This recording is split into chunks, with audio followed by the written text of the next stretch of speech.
وعلى آله وأصحابه وسلم.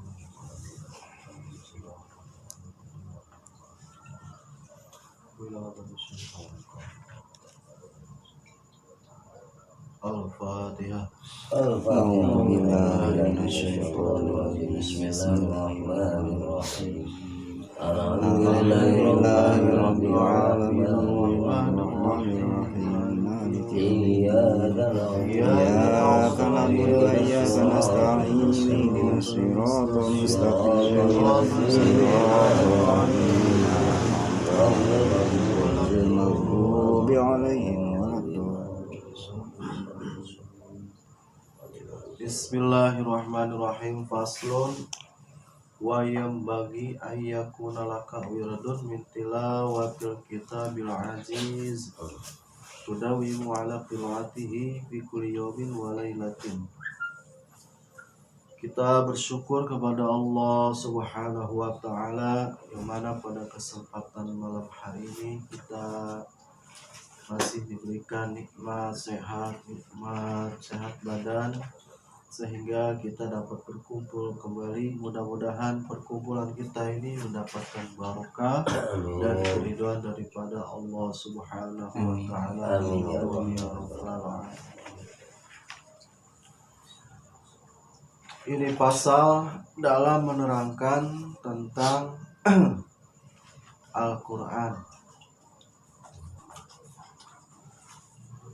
Wayang bagi penting ayakuna laka wirdun min tilawatil kitabil aziz, yaitu penting bagi kamu ada wirid daripada membaca Al-Quran, kitab yang agung. Jadi kita disarankan agar selalu membaca Al-Quran, yang mana tudawimu ala qiraatihi, engkau mendawamkannya membaca Al-Quran ini fi kulli yawmin, di setiap hari atau setiap malam. Wa adna zalika, dan yang paling rendah, maksudnya minim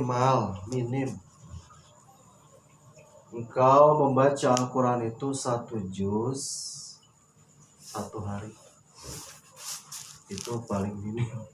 Justru Masya Allah, 1 juz satu hari. Sehingga dalam sebulan ini menjadi hatam 1 juz ya paling jam ya, jam dah taruh sehari 1 juz. Nah ini yang paling minimalnya tuh. Jangan sampai orang pisan. Bahkan dalam sebuah hadis Rasulullah SAW menyabdakan, barang siapa yang membaca man katabal Qur'ana arba'ina ayat lam yuktab minal ghafilin.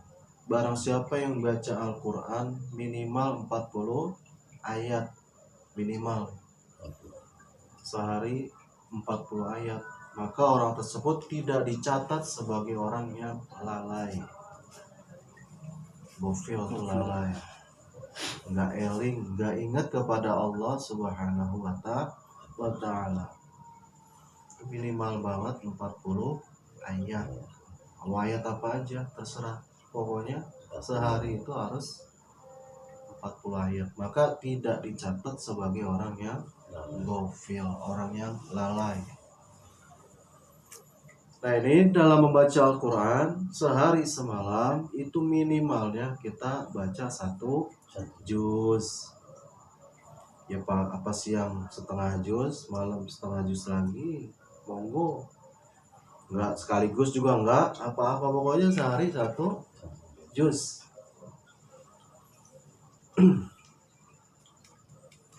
Habis sholat baca, habis sholat zuhur baca dikit, habis asar baca sedikit, sehingga jadi 1 juz. Terserah, enggak sekaligus juga enggak apa. Nah ini paling minimal. Jadi dalam sebulan kita akan khatam membaca Al-Quran. Nah yang paling tinggi wa ala zalika maksimal. Tadi minimal, karena maksimalnya. Wa ala zalika paling maksimal baca Al-Quran itu ang tahtama fi kulli salasati ayyam, yaitu kamu khatam Al-Quran itu 3 hari sekali. Jadi 3 hari itu udah khatam. Seharinya 10 juz.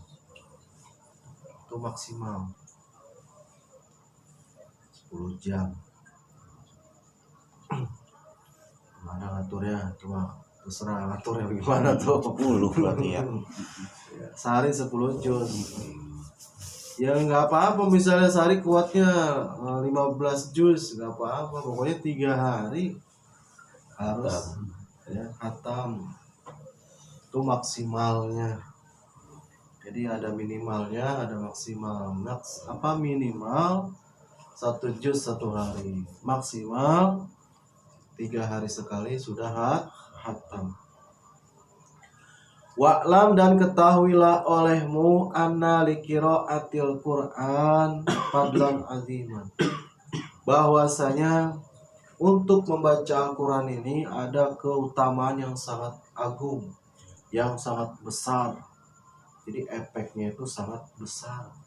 Wasaran fitan biril qalbi kabiron, apalagi dalam menerangi hati itu lebih besar efeknya.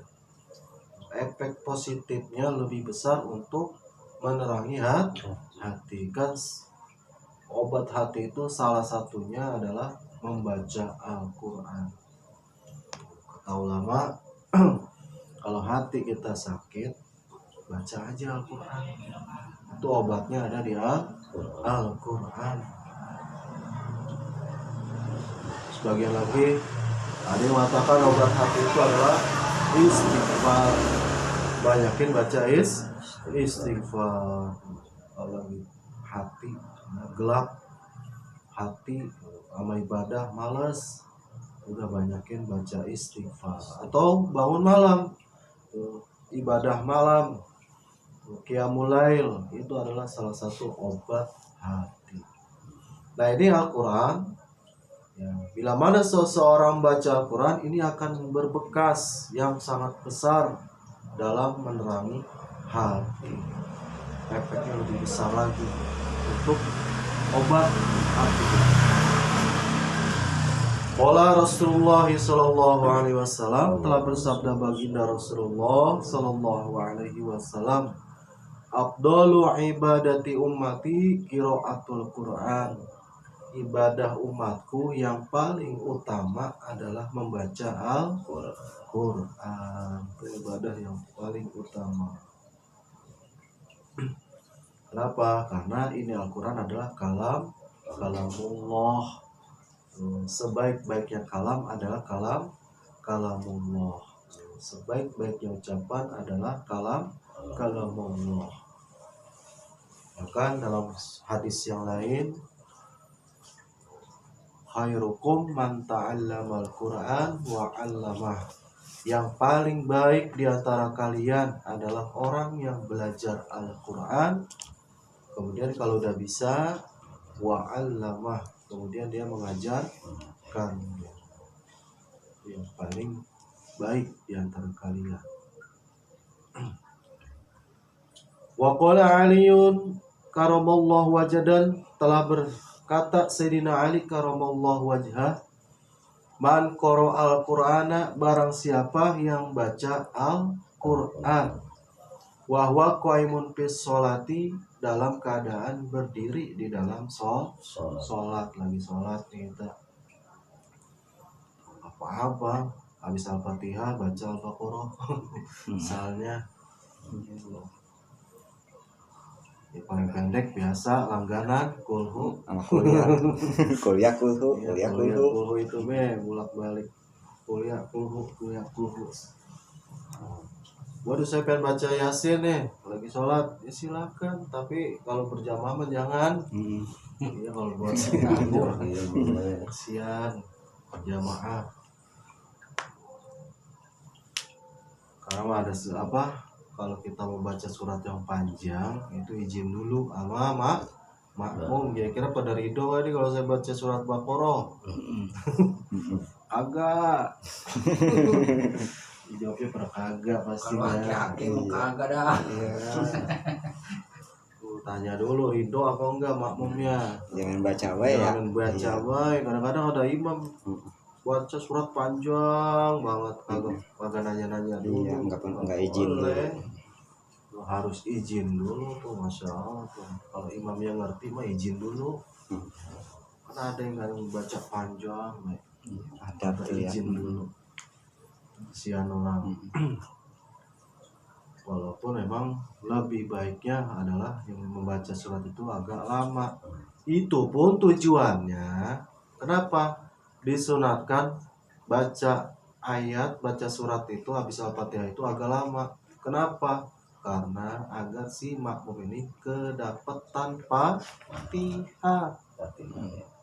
Biar Fatihahnya keburu. Kalau pendek mah kan misalnya ini nggak keburu kadang-kadang. Kayak ketinggalan ya. Ketinggalan. Jadi tujuannya disunatkan baca surat agak panjang agar si makmum ini dapat baca Al-Fatihah. Kecuali sih sholat yang sir kayak zuhur, asar, itu kan Al-Fatihahnya dari awal juga udah baca Fatihah nggak apa-apa. Coba kalau dalam sholat jahriyah, maghrib, isya, subuh, Jumat, imam kan makmum baca Fatihahnya setelah Al-Fatihah si imam. Nggak boleh bareng. Imam baca Fatihah, kita baca Fatihah juga, nggak boleh. Harus setelah si imam. Nah, si imam disunatkan baca surat yang agak panjang. Tujuannya yaitu adalah agar si makmum mendapatkan Fatihah secara sempurna. Ini mah kadang-kadang panjang-panjang kepanjangan. Jadi harus tahu imam juga ya aturan dalam membaca surat yang panjang ini yang bagaimana, bukan main baca-baca aja. Nah, ini barang siapa yang baca Al-Quran dalam keadaan sholat, dan ini qoimun dalam keadaan berdiri, karena ada nanti orang yang sholatnya duduk nggak mampu berdiri. Nah, kalau yang mampu dalam keadaan berdiri, maka dia mendapatkan pahala sebesar kana lahu bi kulli harfin mi'atu hasanah.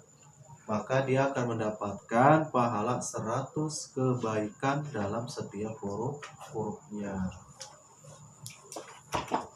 Baca Al-Quran di dalam sholat. Contoh Al-Fatihah. Al-Fatihah kan Al-Quran. Alhamdulillah hurufnya berapa? Alif, lam, ha, mim, dal. Berarti 5 kali beda tuh 100. Jadi 500 kebaikan. Alhamdulillah. Terus waman qoro'ahu, dan barang siapa yang membaca Al-Quran wa huwa qa'idun fi shalah, dalam keadaan duduk, ya nggak mampu berdiri, sholatnya duduk, kana lahu bi kulli harfin khamsuna hasanah, maka baginya dia mendapatkan pahala 50 kebaikan masing-masing di setiap hurufnya. 50 tuh, jadi separohnya. Kalau yang sholatnya diri baca Al-Quran, pahalanya 1 huruf dibalas 100 huruf. Bismillah aja udah berapa? 17 huruf. Bismillahirrahmanirrahim itu 17 hurufnya. Kali 100.700 baru bismillah. Nah, kalau dalam keadaan duduk berarti separohnya 50 kebaikan. Waman qoro'ahu wa huwa kharijas shalah, jangan khoriju. Kalau khoriju mah enggak sholat namanya. Ini beda, khorija bukan khoriju. Barang siapa yang baca Al-Quran dalam keadaan yaitu adalah di luar sholat, di luar, pakai di luar sholat, lagi begini nih. Tapi dalam keadaan suci, wa huwa ala toharotin, punya wudu, kana lahu bikuli harfin khamsun wa isruna hasanah, maka dia mendapatkan pahala satu hurufnya 25 kebaikan.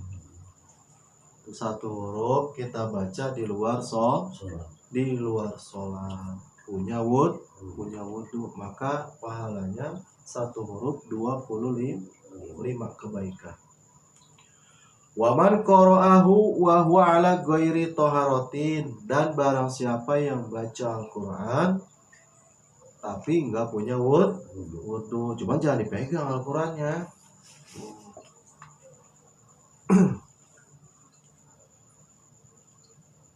Kalau enggak punya wudu itu tidak boleh megang Al-Qur'an. Nah ini mah enggak punya wudu dan enggak megang Al-Qur'an, dia baca Al-Quran, maka setiap satu hurufnya dibalas 10 kebaikan. Oh, 10. Satu huruf 10 kebaikan.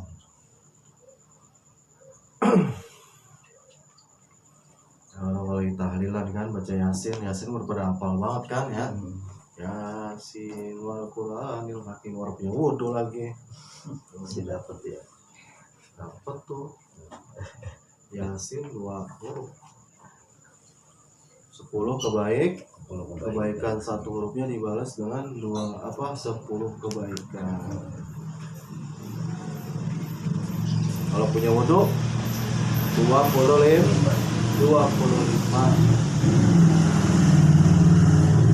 Mana ada yang wajib lagi?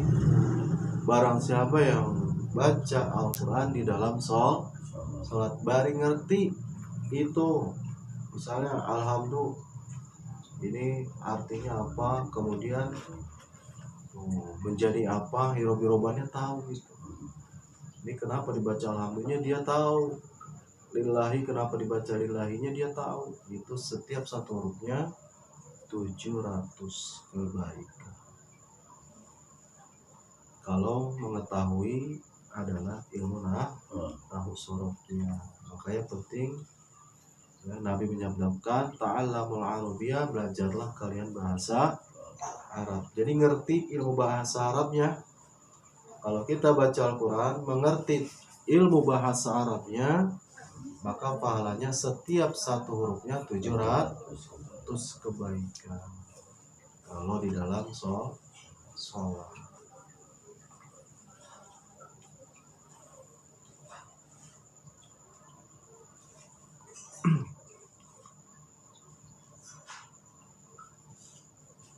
Wa iyyaka, dan kamu harus takut, ayyakuna hammuka fitilawatika maksuron alal iksar. Jadi kamu harus takut adanya semangat kamu dalam membaca Al-Quran ini cuman pengen banyak doang. Jadi target mah pokoknya satu juz atau 2 juz, pokoknya banyak. Cuma nargetin banyak tanpa duna tadaburin wa taratulin, tanpa tadabur memikirkan maknanya dan tanpa tersusun dan tartil. Membaca Al-Quran kita harus tartil, tersusun. Berarti habis 1, 2, habis 2, 3, habis 3, 4, tartil. Kayak kalau sholat ini mah, sholat tarawih tuh habis al-hakumut apa? Wal asri, habis wal asri wailul, itu namanya tartil. Nah tadabur adalah memikirkan maknanya. Alhamdulillahirabbil alamin, segala puji bagi Allah yang merajai seluruh alam. Harus kita tahu artinya, namanya tadabur. Nah ini kamu harus takut. Jadi baca Al-Quran itu jangan cuma memperbanyak bacaannya saja, tapi nggak ada tadaburnya. Memikirkan maknanya.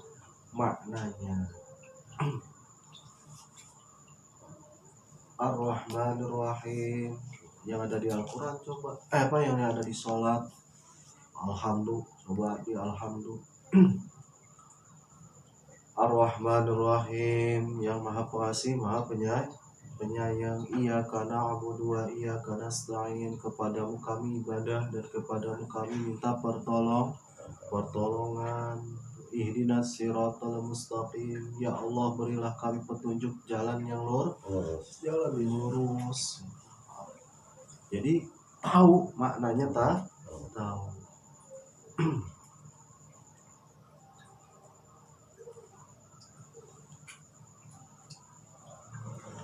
Wa alaika, dan kamu harus iza talau tabit tadabbur wa tafahum wasta'min ala dzalika bitartil. Kalau kamu membaca Al-Qur'an, yaitu adalah dengan tadabbur dan memahami isi daripada Al-Qur'an. Wastani ala zalika bitartil, dan kamu minta pertolongan atas itu semua dengan tartil, yaitu tersusun. Wa ahdir fi qalbika, dan hadirkanlah hatimu ketika membaca Al-Quran itu azamatul mutakallimi subhanahu, akan agungnya agungnya yang mengatakan, yang mengucap akan Al-Quran. Siapa? Allah subhanahu wa ta'ala. Jadi ingat kepada Allah, akan keagungan Allah subhanahu wa ta'ala ketika kita membaca Al-Quran. Dan hadirkan hatimu ketika membaca Al-Quran itu wa annaka baina yadaihi, kamu berada di hadapannya. Kita lagi di hadapan Allah subhanahu wa ta'ala, kitanya, bukan Allahnya, kitanya. Kita seolah-olah ya hadirkan hati kita bahwasanya Allah ada di hadapan kita. Yang mana taqra'u alai kitabahu, engkau membaca akan kitabnya, allazi amaraka fihi, yang mana Allah dalam kitabnya memerintahkan kepadamu, wa nahaka, dan melarang kepadamu akan hal yang dilarang.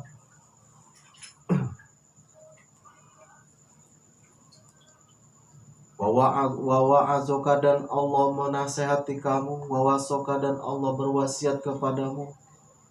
Nah, itu harus kita pikirkan membaca ya, kitab Al-Quran yang mana isinya adalah perintah dan larangan dan nasihat dan wasiat. Kata Allah ya, jauhilah homer, jangan deket-deket sama homer, minum arak, karena arak itu najis. Sepakat ulama, ulama imam mazhab ya, ijma ulama itu adalah sepakat bahwasanya arak itu adalah haram. Jadi nggak ada ikhtilaf, bahkan tidak sah untuk obat. Buat obat nggak boleh.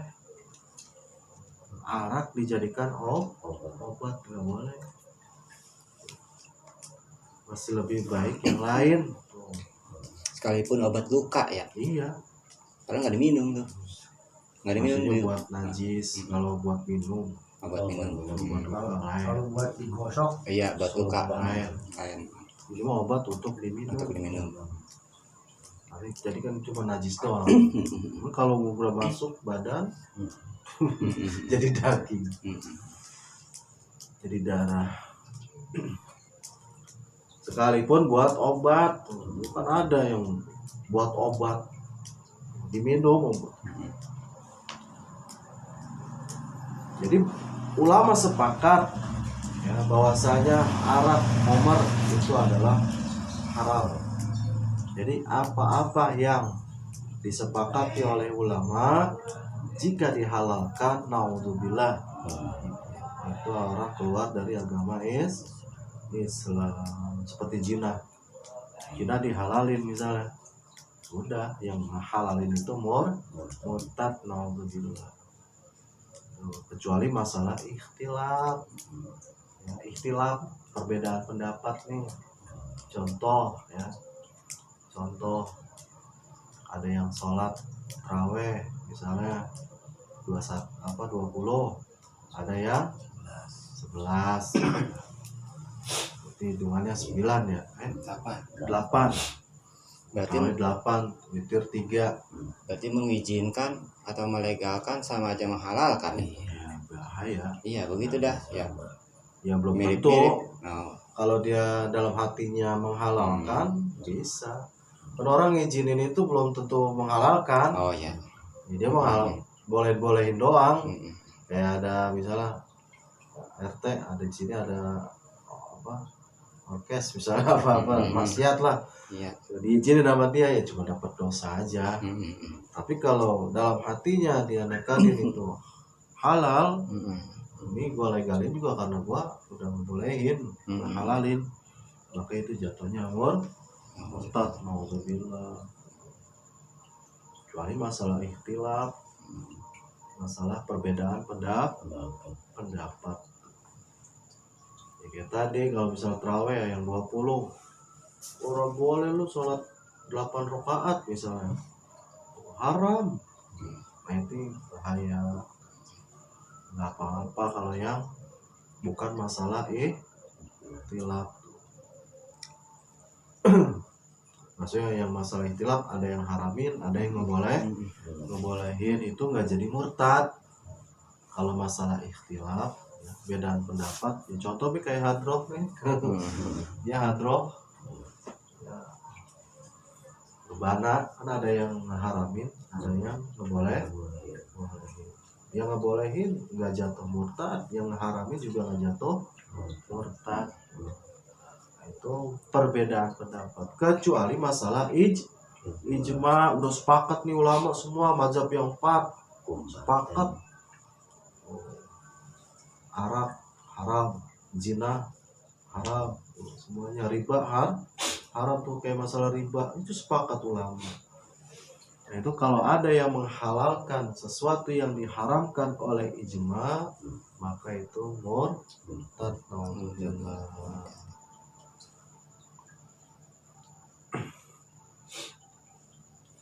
Jadi kita ambil lagi, membolehkan belum tentu menghalalkan. Jadi jangan dulu ini dibolehnya kenapa nih? Cari dulu apakah dia menghalalkan bolehinnya, apakah tidak.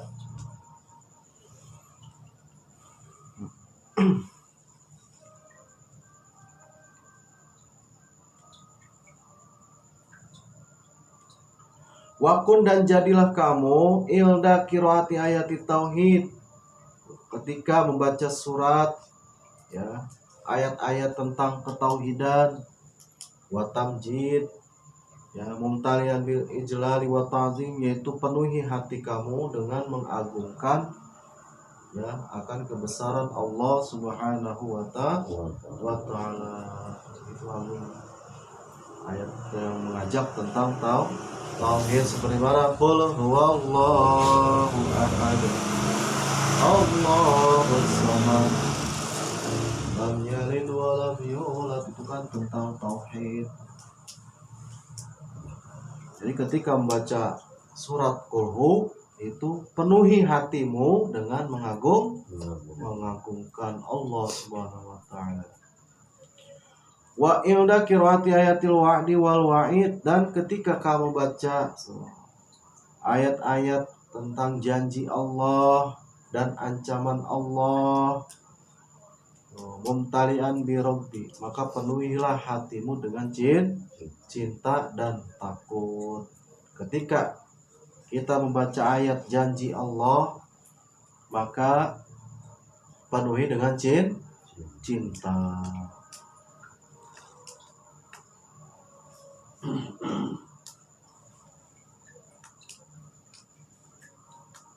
Dan ketika membaca dengan ayat ancaman, maka penuhi hati kita dengan rasa takut. Misalnya di ayat ini ada tentang janjinya Allah, maka cinta.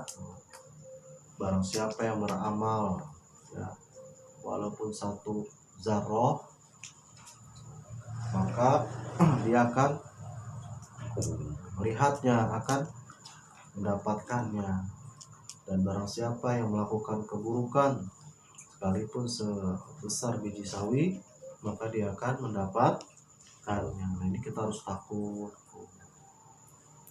Kalau kebaikan kita harus cinta. Tentang surga misalnya, di ayat Al-Quran ada yang membahas tentang surga. Misalnya waqati waqiyah, dalam surat Al-Waqiah kan banyak tuh tentang surga. Nah, itu kita tanamkan rasa cinta. Ketika baca ayat tentang neraka, maka kita harus dipenuhi hati ini dengan rasa takut. Wa ila qiraati ayatil awamir wazawajir syakiran muqtarifan bitaksir. Dan ketika membaca ayat tentang perintah Allah dan larangan Allah, tentang perintah kita ini adalah bersyukur dan mengakui akan kekurangan kita. Kalau tentang ayat adalah perintah-perintah Allah. Allah memerintahkan sholat ya, dalam Al-Quran ada Allah memerintahkan sholat. Nah, kita harus bersyukur, penuhi dengan rasa syukur dan mengakui dengan kekurangan kita. Sholat kita kurangnya masih banyak. Jangan merasa kita sempurna dalam melaksanakan sholat. Jangan sekali-kali merasa sempurna. Sholat udah bener nih, sholat gue udah sempurna nih. Jangan, justru harus merasa banyak kekurangannya. Karena at-taksiru bil amal itu adalah alamatul qabul. Kalau orang mengaku adalah kekurangan dalam suatu amal, maka itu adalah tanda amalnya diterima. Sholat masih banyak yang kurangnya, jadi nggak ujub, nggak merasa ujub bangga diri dalam ibadah, nggak ada rasa bangga diri kalau kita merasa kekurangan.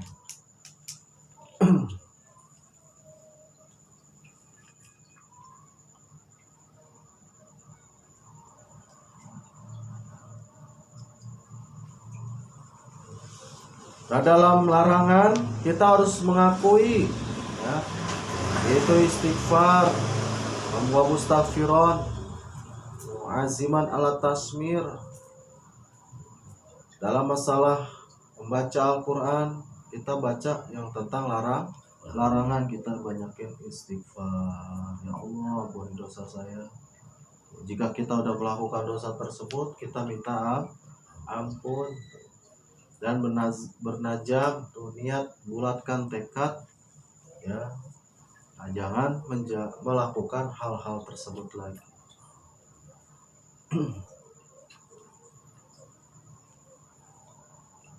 Wa'lam, dan ketahuilah olehmu annal Qur'ana, bahwasanya Al-Quran adalah huwal bahrul muhit, yaitu adalah bagaikan lautan yang sangat luas. Jadi Al-Quran itu seumpama lautan yang sangat luas. Kenapa dikatakan sangat luas? Wa minhu, dari Al-Quran, tastakhriju jawahirul ulum, itu keluar permata-permata ilmu, mutiara ilmu, dari situ semua Al-Quran. Jadi semua ilmu itu dari Al-Quran semua. Ilmu tata bahasa Arab aja yang 18 ilmu itu dari Al-Quran. Menggali akan Al-Quran itu adalah dari yang 18 itu dari Al-Quran. Fikihnya, tauhidnya, tasawufnya, itu semuanya dari Al-Quran. Karena kandungan maknanya juga, Al-Quran itu maknanya dikumpulkan dari apa? Al-Fatihah itu makna Al-Quran kumpul di Al-Fatihah. Al-Fatihah kumpul di bismillah. Makna Al-Fatihah dikumpulkan dalam surat, yaitu adalah Bismillahirrahmanirrahim. Maknanya bismillah dikumpulkan lagi, yaitu di ba, yang mana artinya bi kana makana wa bi yakunu ma yakunu. Segala sesuatu yang sudah terjadi ataupun yang akan terjadi, itu semuanya adalah urusan Allah Subhanahu wa ta'ala. Jadi intinya Al-Quran itu adalah ilmu terdahulu dan ilmu yang akan nanti. Semuanya kandungan isi Al-Quran dari awal Quran sampai akhir itu adalah ada di Al-Quran. Semua ilmu ada di Al-Quran. Wanapa isul puhum, dan paham-paham yang berharga. Banyak paham-paham yang berharga di dalam Al-Quran. Waman futiha lahu turiqul fahmi fihi minal mu'minina dama fatuhu. Maka barang siapa yang dibukakan baginya tariqul fahmi, jalan pemahaman dalam Al-Quran, dama fatuhu, maka akan selalu tetap dibukanya. Jadi orang itu akan selalu mendapatkan futuh, yaitu pembukaan dalam Al-Quran. Jadi dapat ilmu terus. Watama nuru, dan sempurna cahayanya. Watasa'a ilmuhu, dan ilmunya menjadi luas kalau orang yang dibukakan Al-Quran, pahamnya dibuka, maka ilmunya akan menjadi luas. Dan wasoro, dan dia akan menjadi la yamulu qiraatahu, tidak akan merasa bosan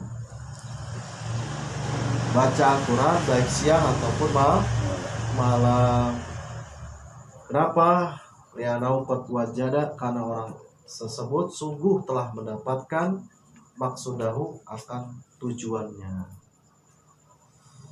Nah, ini adalah sifat orang yang jujur, orang yang bermaksud akan mencari ilmu Al-Quran. Nah, kita kenapa kalau baca Al-Quran ada bosan? Yaitu ilmunya kita kurang ilmu. Nah, ini orang yang sudah dibukakan jalan pemahaman dalam memahami Al-Quran, maka ilmunya akan menjadi luas dan tidak akan merasa bosan untuk membaca Al-Quran baik siang ataupun malam. Mudah-mudahan kita semuanya bisa ngamalinnya ya. Amin. Ya Allah, dimulai dari baca dikit-dikit dulu ya, 1 juz ya. Kalau nggak 1 juz ya tadi 40 ayat dulu tuh. Mulai rutinin 40 ayat, lama-lama tambahin lagi, sehingga menjadi terbiasa sehari itu 1 juz tuh. Kalau udah dawam nih berapa tahun 1 juz ya, setiap hari 1 juz, tambahin lagi tuh. Adalah apa, setengah bulan ya, setengah bulan udah hatam. Tadinya 11 kali, tambahin lagi setengah bulan udah dawam, tambahin lagi 10 hari sekali hatam Al-Quran. 10 hari sekali udah dawam, hatam Al-Quran 3 kali sehari. Jadi jangan langsung brok coba ini 3 hari sekali, jangan. Tipu daya setan tuh kayak gitu, pengennya banyak dulu, ntar ujung-ujungnya orang pisan dikit-dikit dulu. Jangan, nanti ada ini tipu daya setan. Jadi ngajaknya banyakin dulu geber, tapi ujung-ujungnya orang pisan. Hanya tahap bulan Ramadan